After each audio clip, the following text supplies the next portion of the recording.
Good evening, Broncos country. We are live. But before we get started, we want to make sure we have all of our platforms included for tonight's conversation, discussion. Want to make sure this is an all inclusive platform. All right, and I see green check boxes across the board. Welcoming everyone to another installment of the Orange and Blue View podcast. I am one of your hosts, Ron White. On that side of me, you know him, you love him as Mr. Dylan Vaughn Arts. Dylan, how are you doing today on the Sunday before the big game? Yeah, Saturday. excited, kind of nervous. You hate to see the Chiefs in another Super Bowl, especially as Broncos fans, as Broncos country.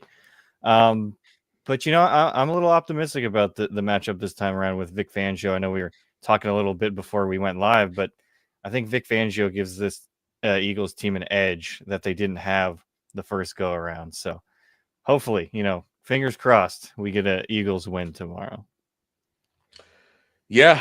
Um, yeah, like I said, this game I have a different feel. I have a different feel for this game. Because this Philly defense is pretty good across all phases. Um, the defensive line is just a force to be reckoned with Jordan Davis, Jalen Carter, Brandon Graham is coming back. Um, and then the inside linebackers with Bond, uh, and then Blankenship, safety Cooper DeJean, Quinion Mitchell, Darius Slay. So yeah, it's going to be a tough test for Mahomes and the Chiefs. But you do have that big gorilla over there in Kansas City with number 15 at the helm with Andy Reid. So who knows? I think we're just all waiting for a good game. Hopefully, as you mentioned, the Eagles pull it out. Fly, Eagles, fly. We're just hoping for a good game tomorrow. But on this episode, it's going to be the Broncos that we are talking about. And hopefully, the Broncos will be getting back to the Super Bowl at some point, playing in that big game, maybe within the next 1 to 3 years or so. But we'll see. Let's see who all we have in the chat here tonight. Joining us, we got the Papa Bear, Mr. David McElrath, coming in with a super chat. Thank you, David. It's always good to see you, my guy. Says, good evening, Broncos country. Hashtag let's go Bo. No on Garrett.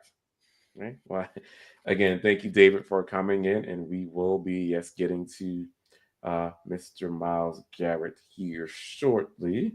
Yeah, always good to see you, David. Thanks for coming in as always. Thank you, my guy. And we got Mr. Max. We're coming in. Thank you, Max. It says, evening, Broncos country. Evening to you as well. Hopefully you are doing well, my guy. Thank you for coming in. And we got Mr. Ernie Mays coming in from Facebook. Thank you, Ernie. It's always good to see you too, my guy. It says, go Broncos country only. Go Bo Nix for 6. Hello, Ron and Dylan. Go baby Eagles. Yes. This is all. Everyone should be rooting for those Philadelphia Eagles. But again, thank you, Ernie, for coming in. We appreciate it as always. All right. Let's see who else we got here. And we got Mr. Christopher RB saying, what up? Extend Bonitto. Okay. Well, I like where this is going, Chris. Thank you for coming in. We are appreciative of you joining us tonight. And we got Mr. Roy Osborne from Facebook. Thank you, Roy. It's always good to see you too, my guy. It says, hey there, Ron and Dylan. I'm an Eagles fan for the next 24 hours. And yes, on Myles Garrett. Okay. All right, Roy. Well, again, thank you for coming in. And, we're all Eagles fans pulling out there, pulling for Jalen Hurts and Saquon Barkley and Vic Fangio. So, again, it should be a good game. All right, Dylan. So, I know some of the folks in the chat have alluded to kind of their thoughts, but as you know, Myles Garrett, I believe it was almost it was earlier this week, sometime late last week, came out um, on social media demanding a request for a trade from the Cleveland Browns. Um, so, I think, as you know, there are a lot of teams out there floated around for maybe him to join the squad. And obviously, with the Broncos, you have Nik Bonitto, who had a tremendous year. Definitely, DPOY worthy of a year. But that other guy, Denver, was actually named, who was very much deserving of it for sure. It was without a doubt. Um, but this kind of begs the question, Dylan, of what do you think the Broncos, should do here? I mean, should they maybe try to at least call the Browns to see what's up? Possibly work out a deal, or given what they saw last season, you know, from Nik Bonitto, maybe try to extend him. Now he's eligible for, an extension now that him, being in his third year. So what say you? Well, uh, I've kind of gone back and forth on it, especially today when we picked our topic. I was like, oh man, because Nik Bonitto had a prolific year, right? 13 and a half sacks, couple defensive touchdowns, Mhm. and helped bring the Broncos to the playoffs for the first time since Peyton Manning rode off into the sunset, what have you. But Myles Garrett, man, this guy is an absolute beast. 2023 Defensive Player of the Year, has had double-digit sacks every year except for, I believe, his rookie year. Um, Obviously, he's a little older. I believe he's 29. Yes, 20. Twin. So a little older than Nik Bonitto, right? But he's a very well-rounded pass rusher. He can get after the quarterback and he can stuff the run. Something Nik Bonitto can't really, I don't want to say can't do. He's definitely improved in the run game, but as a pass rusher, no question. He was absolutely amazing this year. This might get people a little angry. I know, because the question with Garrett is going to be the price, right? And you're going to say probably around 2 first-round picks. Obviously, that's what the Browns are going to ask for. Will they get it? We'll see. I might float a first-round pick and Nik Bonitto. Don't shoot me yet. Um, I just think Myles Garrett brings a lot more as a complete pass rusher. I did mention, yes, he is a little older, but for a team that uh, had a lot of sacks last season, 63, the most in franchise history, right? A lot of that came on, not a lot of it, not like most of it, but there's a lot of blitzes. You have linebackers coming down, you have safeties coming down, you have corners coming up. And while I love that, I'd rather get home with 4. And I think Myles Garrett brings that. Now, I'm not saying Nik Bonitto is a bum by any stretch of the imagination, right? But I just think Myles Garrett, he has at least 4 to 5 really good years left in him. At least. I mean, even when he starts to fall off, he's still going to be a very prolific pass rusher. But I'm honestly on the train of letting Nick, not letting him go, but waiting to extend him, right? Because, okay, you did that for one season. Do it again and improve your run game. So that's kind of where I sit right now. I do lean towards Myles Garrett. Obviously, again, guys, hypotheticals here. Don't get after me too bad. Yeah. Well, I was kind of looking at the chat to see what some of our viewers' responses are. Yeah. So that is an interesting take, and if we were to acquire Myles Garrett somehow, Dylan, definitely the Broncos will no longer be considered underdogs. And speaking of underdog, it is the best app for your big game party. And that is called Underdog. Underdog is best place to cash in all of your takes during the big game this Sunday. Which players are going off and which ones are ice cold. So go ahead and make your entries in just a few taps. With their pick'em game, you could win up to 1,000 times your money just by choosing higher or lower on player stats like yards, touchdowns, interceptions, and more. They've got all your favorite leagues, teams, and stars to choose from, and create entries, all football picks, or mix and match across your other favorite sports. Underdog is the only pick'em platform that puts the power to cash out in your hands. Now you can either keep riding with your entry or tap the win now button to cash out whenever you want. I can't tell you how much fun I've had playing on the Underdog app. So it's again just with different players going in, selecting, you know, which ones will get this touchdown, and so on and so forth. But it's been great. Download the Underdog app today and use code MHuddle to get up to $1,000 in bonus cash instantly. Again, download the Underdog app today and use our code MHuddle to get up to $1,000 in bonus cash instantly. Must be 18 plus, 19 plus Alabama, Nebraska, 19 plus in Colorado for some games, 21 plus in Massachusetts and Arizona, and present in a state where Underdog Fantasy operates. Terms apply. Void in Colorado. Concerned with your play? Call 1-800-GAMBLER or visit ncpgambling.org. Arizona, 1-800-NEXT-STEP or text NEXT-STEP to 53342. New York, call the 24/7 Hope line at 1-877-8-HOPE-NY or text HOPE-NY. All right, shout out to Underdog. And I'm going to get the response to what you said, but let's go back to the chat here. We got Mr. Michael Ronquillo coming in as always. Thank you, Mike. You know it's always good to see you. Says, good evening, Ron and Dylan on the Orange and Blue View. Go Bo Broncos. Again, Mike, thank you for tuning in. We appreciate you every weekend. Much love, my guy. Yep, always good to see you, Michael. Yes. And we got Daniel Berry Sports Highlights. What's up, everyone? What's up with you as well? Thank you for coming in. So, Dylan, I'm with you in the sense of, would Myles Garrett be great for this team? Of course. You know, we know what his resume is. Um, you know, he's had a great career, you know, former defensive player of the year. Last year had 14 sacks, 40 total tackles, 22 tackles for loss, 28 QB hits.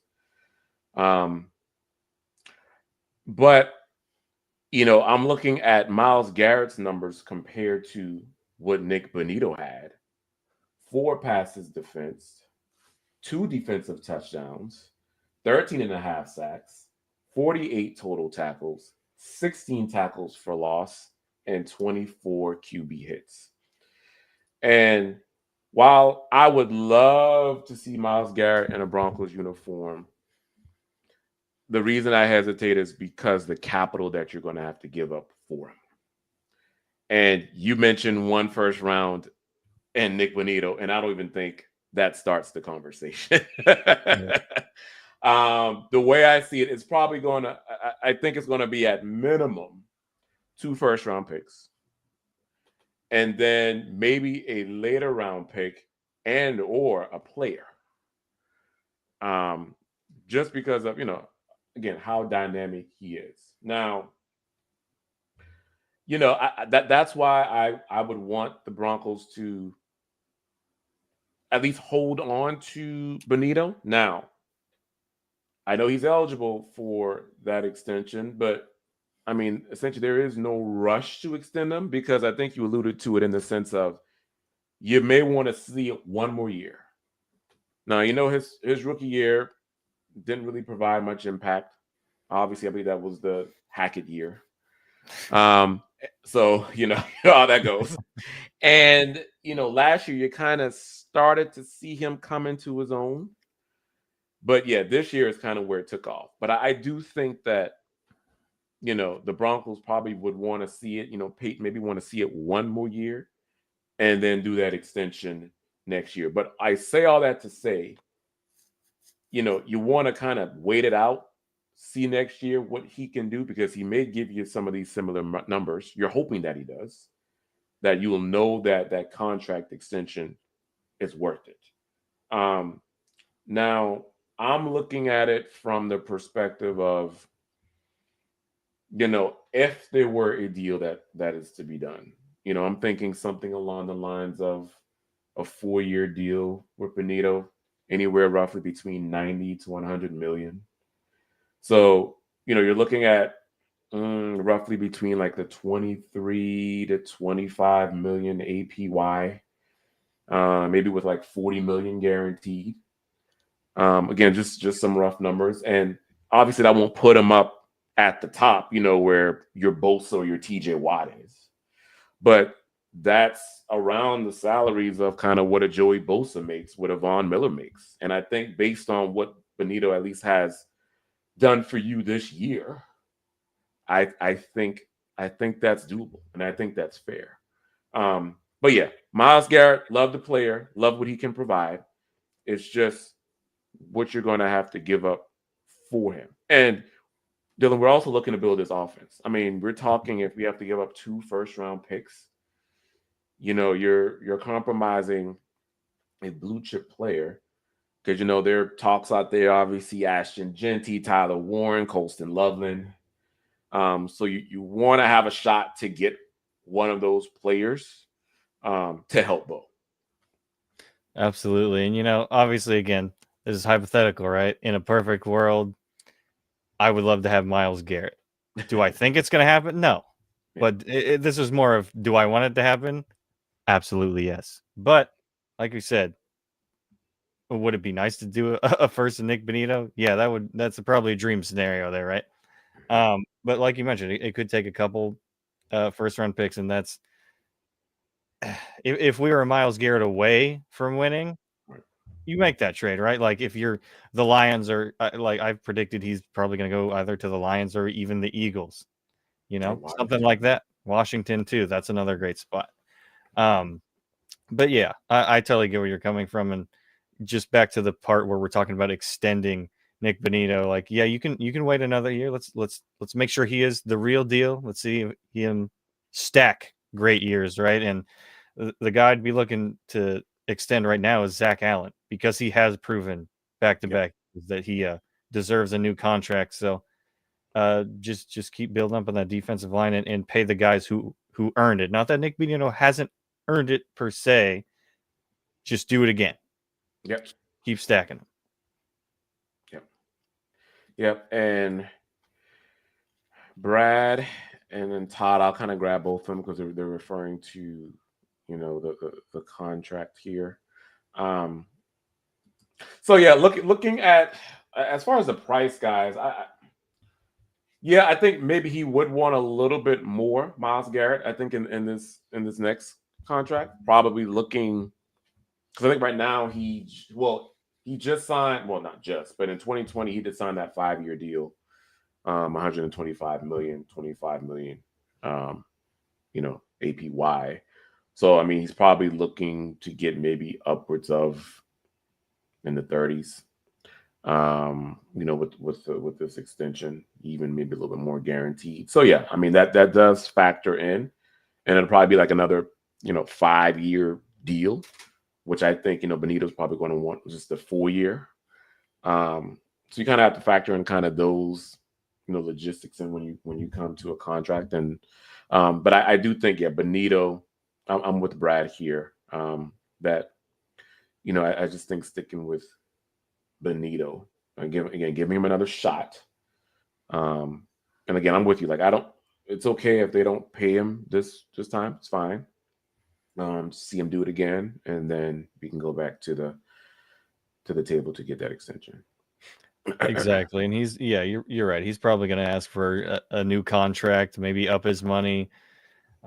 Maybe he takes a little less because he wants new scenery and he actually wants to go somewhere where he's going to win. But you get to he's in his prime of his career right now, and he's going to start not sliding off so quickly. Like I mentioned, probably another great 4 years left in him, but he's still going to want to get his money.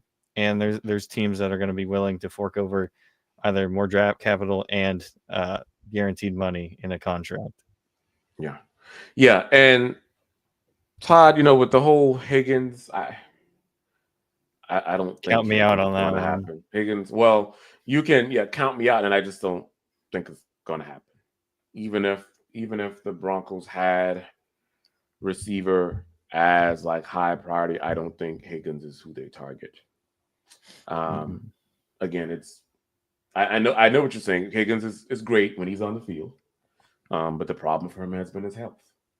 And then also, I know the Broncos also have some money to play with in free agency, understood. But what he's gonna be commanding, I just think it's just too much for Denver. Um, and so I would rather, again, them look at maybe a Chris Godwin. I know Chris Godwin has some injury concerns as well. I don't think Chris Godwin is going to be as expensive as Higgins. And when the Rams release him, because that's going to happen, look at Yeah. Cooper Cup. Yeah, absolutely. And then you just think of the teams that are hungry for a wide receiver, right? That need wide receiver help. The top 3 teams in cap space, the Patriots, Raiders, and Commanders, Yeah. they all need wide receivers, and they're going to be able to easily outbid the Broncos. And, I would prefer a Chris Godwin. Like, that's my top free agent if we're in terms of wide receivers. I like Cooper Cup a great deal as well. His injuries scare me a little more. Obviously, Godwin has an injury himself, a dislocated ankle, and we'll see how he comes back from that. But he's just so reliable, man, and would be so dynamic and give this offense a dimension that it doesn't have. It doesn't have a valuable slot receiver. People keep trying to put Mims in that conversation. He's an outside guy, guys. Like Yeah. he's not a slot technician like a Chris Godwin or a Cooper Cup. Obviously, those two guys have their concerns, but they do add a dimension to this offense that we haven't seen in quite some time. Yep. Yep. Definitely. Definitely.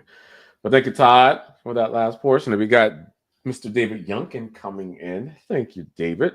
Good to see you, my guy. He says, so let's say we get Myles Garrett and he gets mad again and hits a QB with his helmet. What then? Yeah. Hopefully that doesn't happen again. um, but I don't think that's gonna happen. But I think that with him, he's just tired of the losing. I think Mm-hmm. a lot of it's just the frustration, frustration from him, and I think being Denver and kind of seeing what they're doing, and I think he'll be okay. And I think he kind of wants to go to a contender. So obviously that's why the Lions um, were named. I think the Bills I heard as well. Mm-hmm. So probably wants to go to contender, but yeah, I think if he gets to the team that is contending, I mean, obviously with the right person at quarterback, none of the stuff will happen. Yeah, and I don't think that was like a one-time thing, right? I don't, at least off the top of my head, I can't remember any other instance of Myles Garrett doing something like that. Obviously, it was pretty severe, right? But like you mentioned, frustration of losing. You're playing the Steelers. The AFC North is probably some of the only great rivalries left. You don't really see that true hatred anymore, which kind of sucks. But yeah, it's fine. He's going to go to a contender, and I think he'll be quite happy, and he won't be swinging around helmets like he did against the Steelers. Yeah, yeah, for sure. But thank you, David, for coming in. Let's see who else we have. We got Pro 16K coming in. Thank you. Says all I know is we should trade up for Tyler Warren. That should be first priority. What are your thoughts on this one, Dylan? I don't think I would go that far. I do really like Tyler Warren, but from what I've been seeing all around and hearing from people well acquainted in the draft, I don't know he gets outside of the top 10, let alone the top. I've been seeing him fall, in mock drafts. That's mock drafts are more of a thought experiment. You don't really know what's going to happen in the draft, right? Mm-hmm. But falling to the Colts at 14, and I think that's like his absolute floor. But there's rumors that there's a team in the top 10 who absolutely loves him, right? So I just can't see us doing that, especially and I'm just going to do a selfish little plug here. I just put out an article with Sean Payton on Mile High Huddle about his draft gems, right? That he's found in the later rounds, and the best tight end he's ever had, Jimmy Graham, 3rd round. He found Marcus Colston in the 7th round at wide receiver, and Alvin Kamara in the 3rd round as a running back. You aren't absolutely beholden to taking an offensive playmaker in the first round. Now, if Sean Payton loves a guy, he's going to go up and get him. He's going to trade up. He did that before. He got it with Riley Moss and Marvin Mims in the same draft. He went up and used future picks to go get him. Now, I do really like Tyler Warren. I think he's going to be a great NFL tight end. And you hear Sean Payton bringing up the Joker position all the time, right? I'm kind of bored of that. I'm kind of over. It's an overused term at this point, especially coming from Sean. It's like, man, just get good football players. I know you want to get a tight end who you split out wide like a Loveland, right? And you can put him. He wants someone in that little Jordan Humphrey role, and obviously he wasn't that great this year. That's because he didn't have a guy he wanted there. He wanted that to be Greg Dulcich, and he turned out to be absolutely nothing. So, yeah, I do really love Tyler Warren. I don't think I could trade up for him. Yeah, Pro 16K. I see what you're saying. I would say an offensive weapon should be the priority. Whether that be tight end, and again, to Dylan's point, I don't. Yeah, I think I saw Tyler Warren, being as high as the Jaguars. And then I've seen a couple mocks to the Jets, who picked 7th.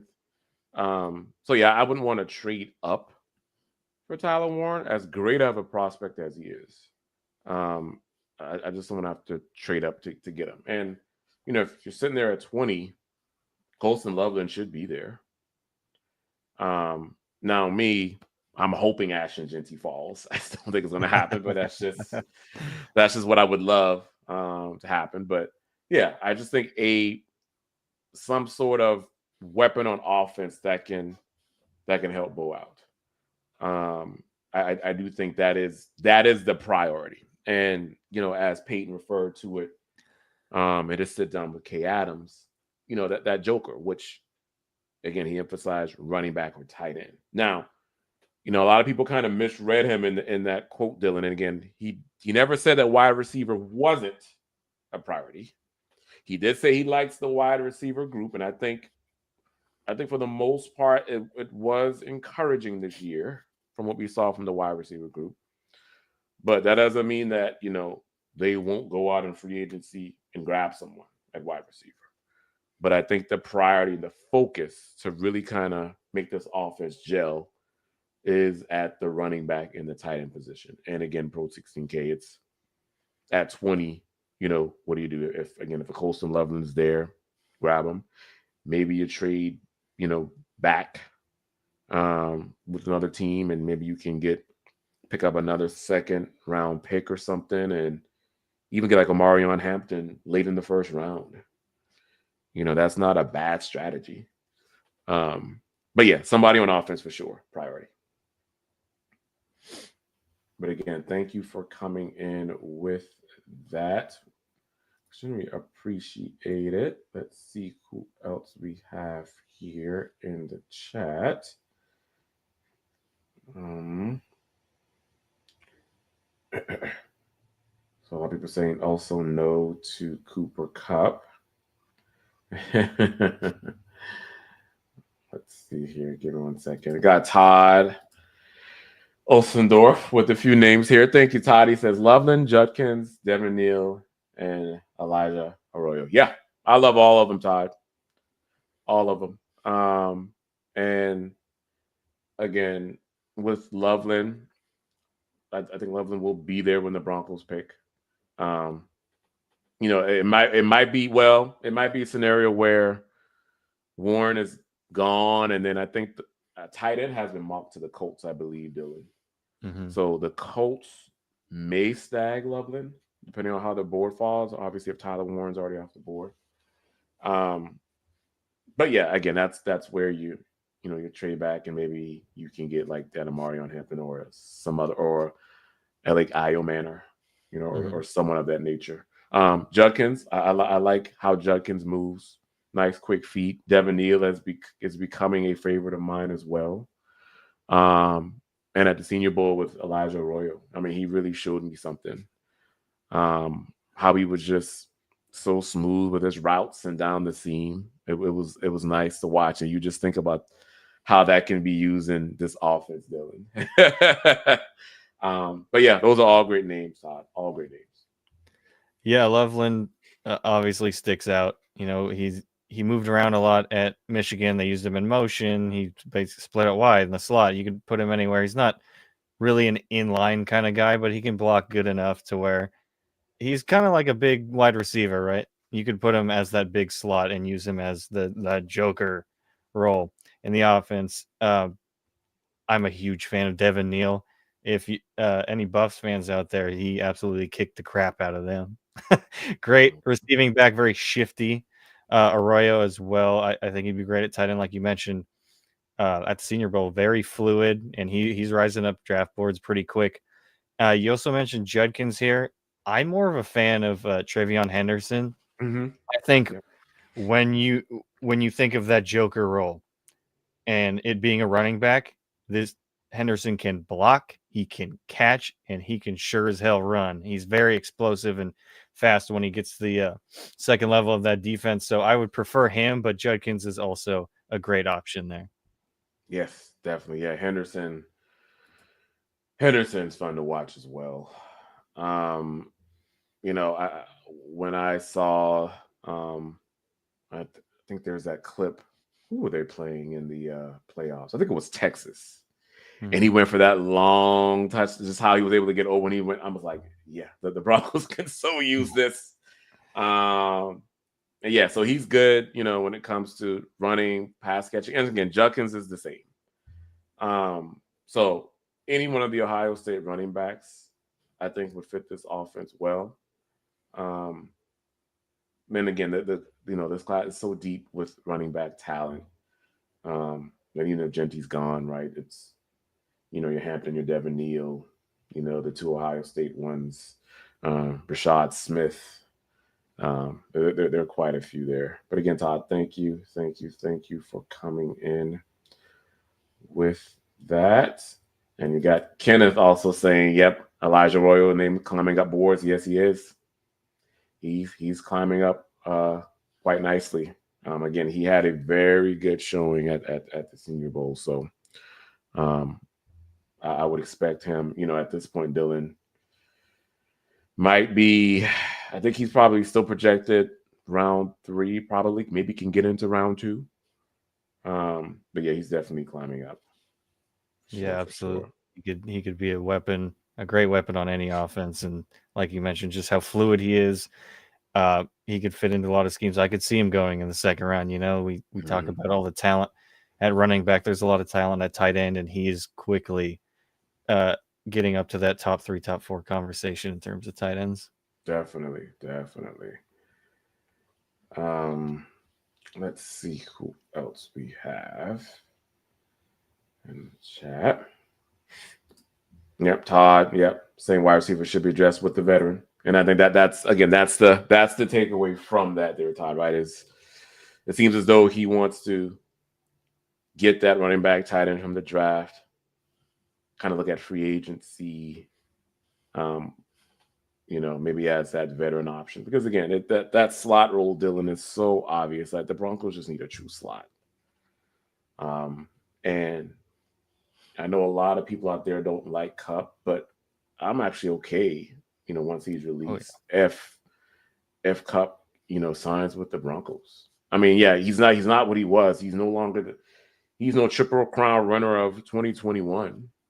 And no one would expect him to be at age 32. But what he still can do, well, when he's healthy, is just get open. Like I go back and look at that Buffalo game, Dylan, and remember those key drives where the receivers was just dropping balls, and I'm like, what if the Broncos had a Cooper Cup? And again, at that point the game got out of hand, so we yeah. understand that. But you just think how maybe some of these drives can be extended if they had like a true slot that can catch it, and they're missing that now. Again, not to say that some of these can't develop further. It's just a matter of it would be nice to have another vet alongside Sutton to where Zobo can trust. Yeah, and especially like you mentioned, man, if Cup was in that Bills game because no wide receivers were getting separation. Vele couldn't, Sutton couldn't, not even Mims could. Franklin did for that first drive and then disappeared like we were used to seeing this year. But he just brings a great skill set, like him and Godwin both. It's like, let's get a guy in the slot who's going to be Mhm. reliable. And I know people, oh, I'm out, they don't like Cup because of the injuries, and that's understandable, right? But what's the harm in bringing in a veteran presence, someone who is a Super Bowl MVP, by the way, Yeah. um, to come in and lift up the floor of this room, right? And the thing with receivers as well, speed fades, right? But route running doesn't. If you can still run crisp routes, you have longevity in this league, and that's what Cooper Cup is capable of. And like I mentioned, the injuries Mhm. that's just going to be a thing with him. But I'm totally in on bringing him in. There's no question in my mind. You need that veteran presence, and you need that dimension on your offense. You just don't have that slot receiver. We're not going to try and fit a square peg into a round hole with Troy Franklin or Mims. That's not their game. That's just not what it is. People see a smaller, speedy receiver and they go, "Oh, he's in the slot, right?" And no, that's just not how it works. No, no, and that's yeah. Again, it's Troy Franklin. Your Mims is your gadget guy. Kind of well, essentially, kind of your joker as of now in this offense. That's Mims. Um, and then you're wanting Troy Franklin to be that deep threat, that speed, but again, it just hasn't materialized yet in the NFL. So you hope that you know he can develop alongside Bo Nix, but we'll see. And we got Todd Alcindorf coming in. He says, "Count me out on Cup. That involves a trade, and we can get players in free agency." Yeah. So again, Cup's going to be cut. Um, there's I know they were trying to float it out there that they'll absorb some of the money in the trade. No, it's just best to release some cut bait. No one's going to want to trade for a 32-year-old injured prone receiver. Yeah, So yeah, Cup's going to be cut, and again with that happening, again I'm okay with the Broncos. Maybe consider signing him again if they don't think Chris Godwin or something is you know a better receiver at this age, which I do think so that he is. But if you're really looking to save money, maybe not overpay, a Cup would be a good veteran presence. absolutely. And it's just, again, like you mentioned, he's gonna get cut. And I'd be surprised if he wasn't, unless some team gives some outrageous offer to trade for him, which I just don't see happening unless the team's super desperate. Like, I don't see the Lions or anything being desperate. But, one of those teams like, oh shoot, we took a little bit of a step back, or we slipped a little bit. And obviously, the Lions were injured. It's a different situation. I'm just using them as an example. Like, some team could get desperate. I just don't see it. Yeah, yeah. Um, and we got Marcos Garcia coming in. Thank you, Marcos. It says, "Have you seen that tight end Harold Fannin Jr.? He does. I will say, Dylan. I don't know if it's. I like him, Marcos. To answer your question, yes, I've seen him. He did um, put on a good showing at the Senior Bowl. Um, and he's an elite. He's an elite pass catcher. Now the blocking, I think that can be improved, but I think Dylan at this point, if you could just get open, catch the ball, Yeah. as a tight end, that's what the Broncos need. Can he Now, catch? Yeah. can he catch? And I think he can do that well. Now, to me, I want to see what his 40 time is when at the con. I want to see more of his measurables because he looks a little slow. Now, again, I know you don't have to be the fastest thing at tight end, but I think I guess this is his style. Mhm. I just want to see, kind of how he comes in there at the combine. But, maybe round, in a later round, Marcos, round 3 perhaps. Um, I'm not opposed to Denver taking a swing on Harold Fannin. I think didn't he have? I may have to look up the stat. The most catches for a tight end in the FBS last year. I want to say it was him. If not the most, he's definitely up there. up there. Yeah, He, yeah. So yeah, like I said, can separate, can get open. Um, but yeah, it'll be interesting to see, how he looks at the combine and where he's taken. But I like him for Denver. yeah, he's solid. And my big thing is, like you mentioned, blocking's not great, and he's more of just a pass catcher, right? Maybe a little slower.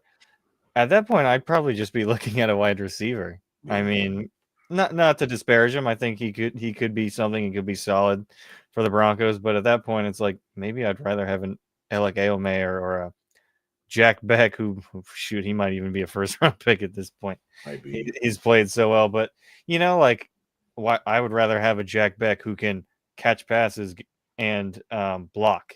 He blocks his ass off as a wide receiver. It's like, okay, if we're gonna get a tight end who's not great at blocking, or not just great at blocking, he's just not.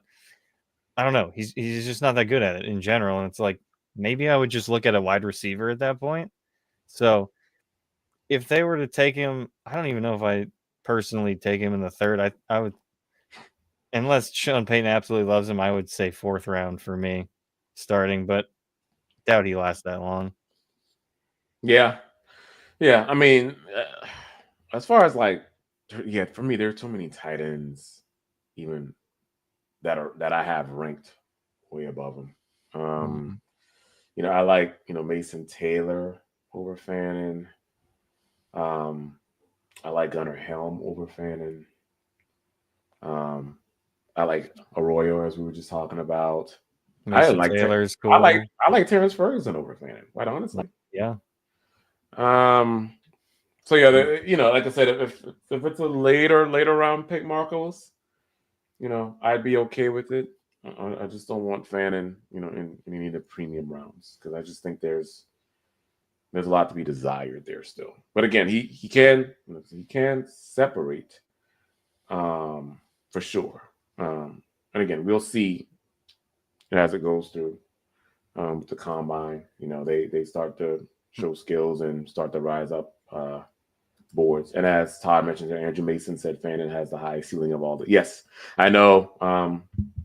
Yeah, with Andrew and Cecil out there, Andrew did mention that he did have the highest ceiling, I Well, think, out of all of them as well. And I think they also mentioned Arroyo too. I know they were talking mhm. heavily on Elijah Arroyo. So Yeah, I mean, ceiling. I mean, what's the number one thing that gets people fired in terms of the draft? Potential. potential. We hear that a lot, and that's I do respect the opinions of Andrew Mason. I think he's very smart, and he's been around covering the Broncos for a long time. I don't necessarily know if I would say the highest ceiling of all the tight ends, but everyone sees stuff different, right? He was on the ground there. I'm watching tape from my room. So, we'll see how it pans out for Fannin. Yes, yes, definitely, definitely. And we got, hang on, guys, David Youngkin back in. He says, and thank you, David, again. We appreciate your support. He says, with all the talent at running back and tight end in this draft, stay put. Yes, I'm with you, David. I mean, now again, I would say going to the draft, yeah, probably stay put. Now, let's say there's a scenario where Genty's gone, and I'm first round. Genty's gone, Warren's gone, Loveland's gone. Now you may want to consider a trade back. Picking up like that second and or third round, depending on the details of that trade goes. Because I think that's where you get a lot of bang for your buck, Dylan. Like when I'm looking at this draft, like those prospects that are going in the second and third round, I think that's really kind of where a lot of that roster building that of high value will happen.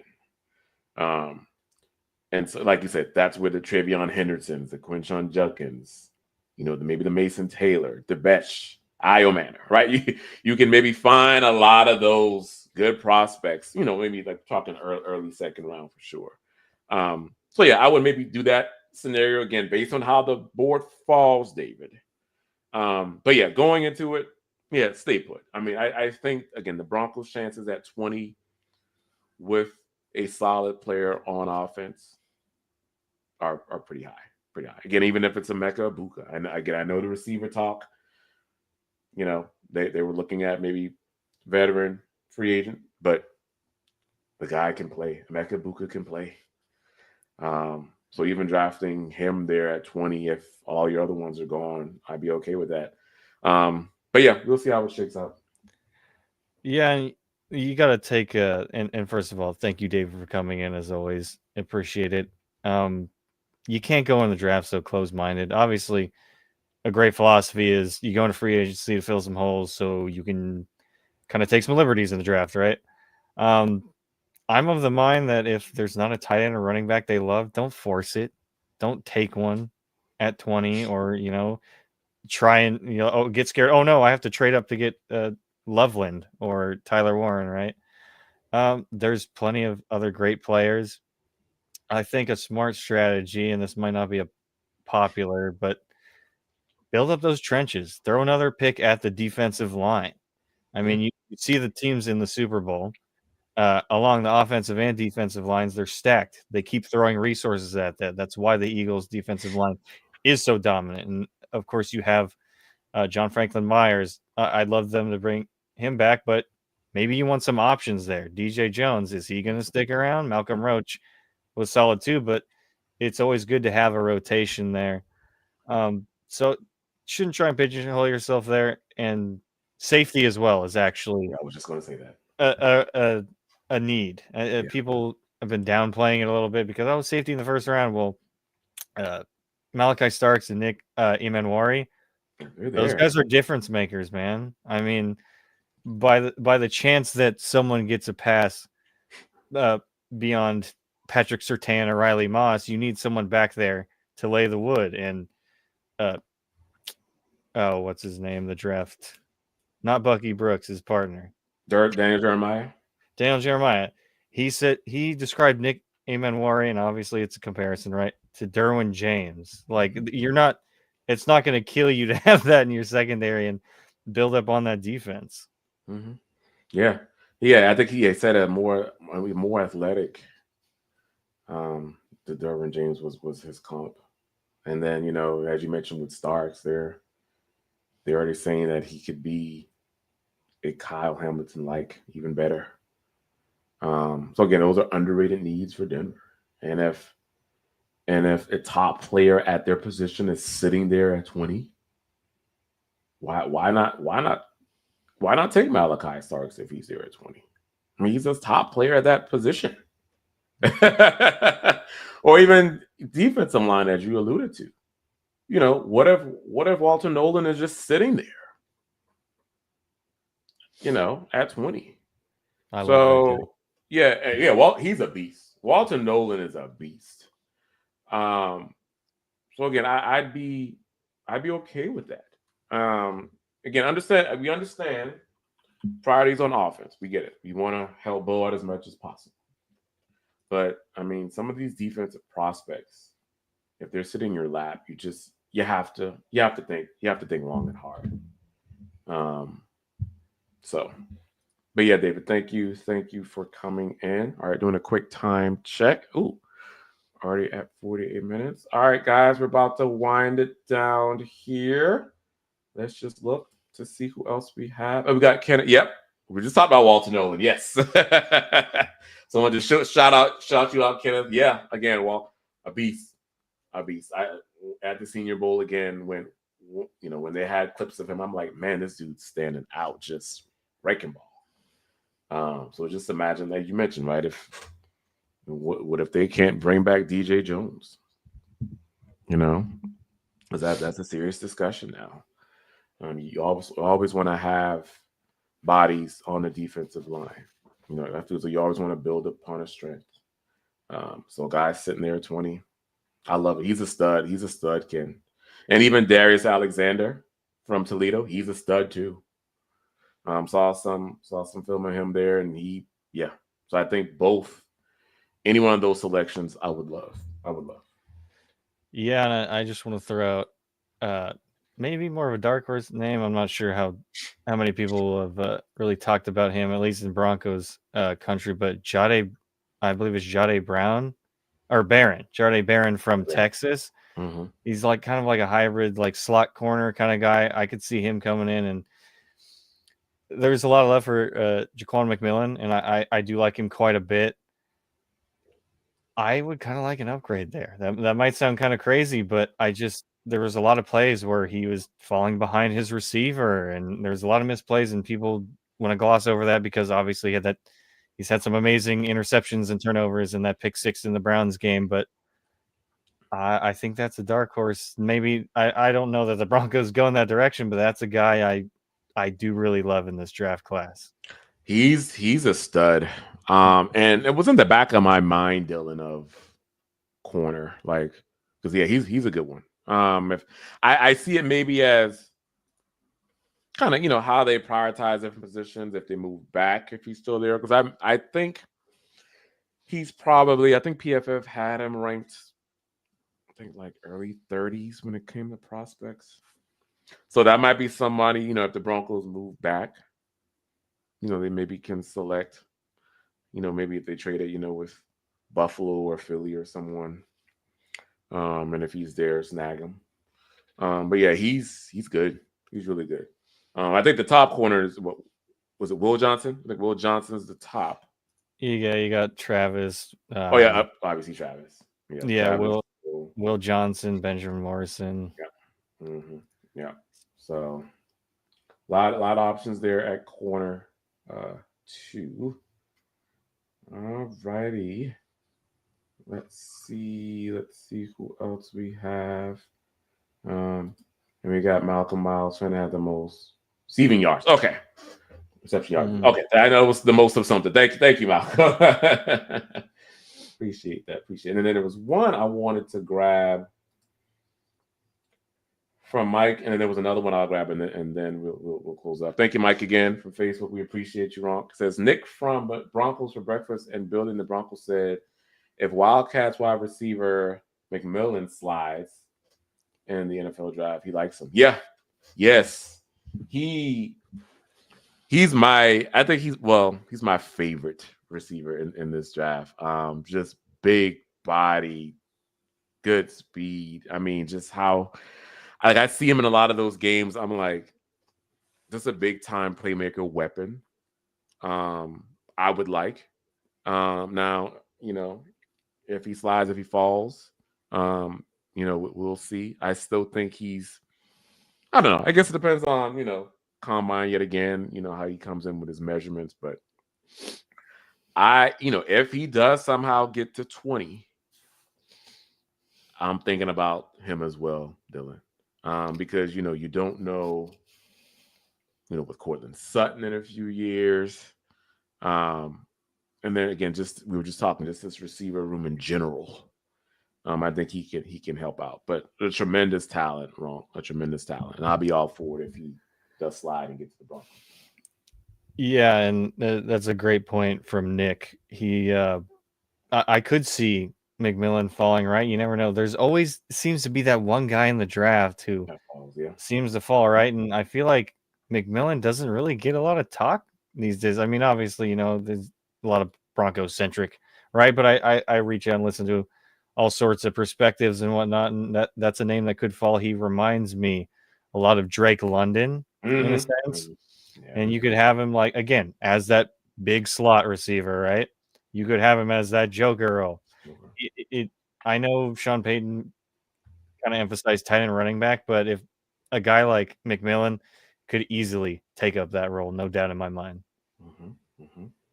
Yeah, Mike, that's a good point. Thank you. And I'm seeing mentions also of the safety from Notre Dame. He's good, Xavier Watts. Mm-hmm. Again, if Broncos decide, I'd say maybe round 2, round 3 if he's there. But that would definitely be. I like him. Be a consideration. And then there was some talk of the U up here I wanted to grab because one of you guys did mention one of my favorite receivers who was very Cooper Kupp like in my opinion. I know exactly who you're talking. Yep. Jason, yes. Restrepo would be a nice addition. Great. Yes, yes. I've been a huge Xavier Restrepo fan. Jason, how he just has a knack to get open. A great route runner. Like I said, very Cooper Cup like. Would be probably line up all over the place, but I think he'd be best in the slot too. So yeah, if that's the pick, I'd say he make probably round two guy, early round two. Um, I'm all in. I'm all in on Restrepo. Mm-hmm. Yeah, I'm a big fan of his as well. And like you said, it's slot receiver, something the Broncos need.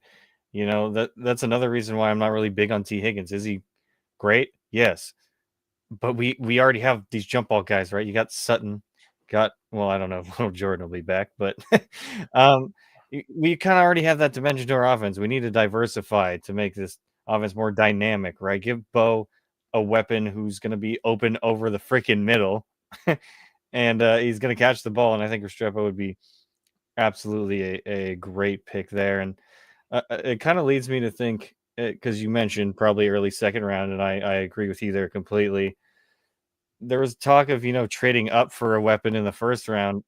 I think it's more likely to happen in the second round. Like I can see Sean Payton falling in love with one of these running backs. You might have to jump in front of the Bears, who are pretty high up there and who are likely to take a running back around there, or some other teams that you're probably gonna have to jump. And if you love a guy, you want to go up into the second round. I'm much more amenable to that idea rather than the first round.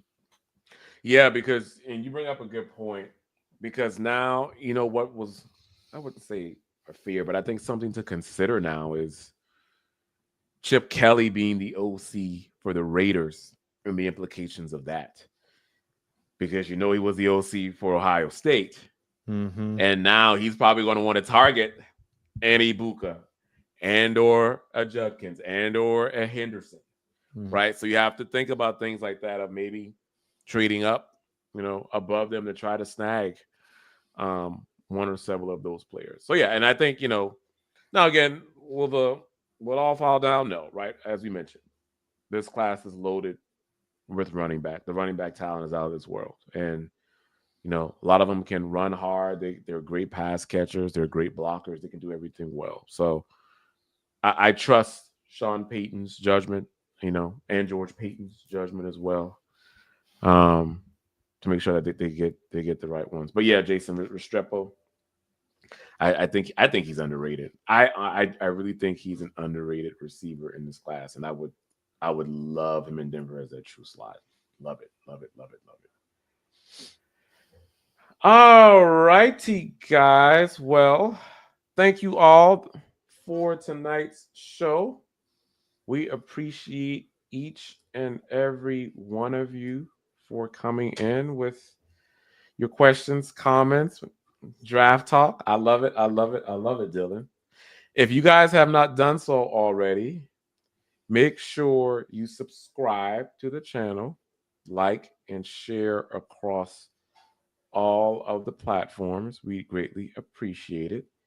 And if you guys have not done so already, make sure you follow us on X, formerly known as Twitter. I am at Ron White NFL, and my partner in crime here is at Dylan Vaughn Arcs MHH. Before we get out of here, Dylan has a few people to thank, and I'll turn over to Dylan. Yeah, thank you as always, guys, for joining us in the chat tonight, giving us thought-provoking questions as always, and really making the gears turn up here. We're just not having dead air. We're getting to the off season, but this is the most exciting part, right? The draft, free agency, all the speculation. So this is where it's going to really ramp up and be fun here for a while. But I want to give a special thanks to those who showed us a little extra love tonight, our Super Chat superstars, starting with Papa Bear David McGill. As always, thank you, David. Michael Ronquillo, as he loves to do, come in to start us off. And then we had David Youngkin coming in not once, but twice. Thank you guys so much. And if there's anyone that feels like they didn't get their question in or wants to keep the conversation going, be sure to leave some comments down in the comment section and we will answer them in the following days. Yes, yes. Well, guys, again, thank you all for tuning in tonight. We greatly appreciate it. And we will talk to you all next week. Until then, hope you guys enjoy the big game tomorrow and go Broncos. Go Broncos.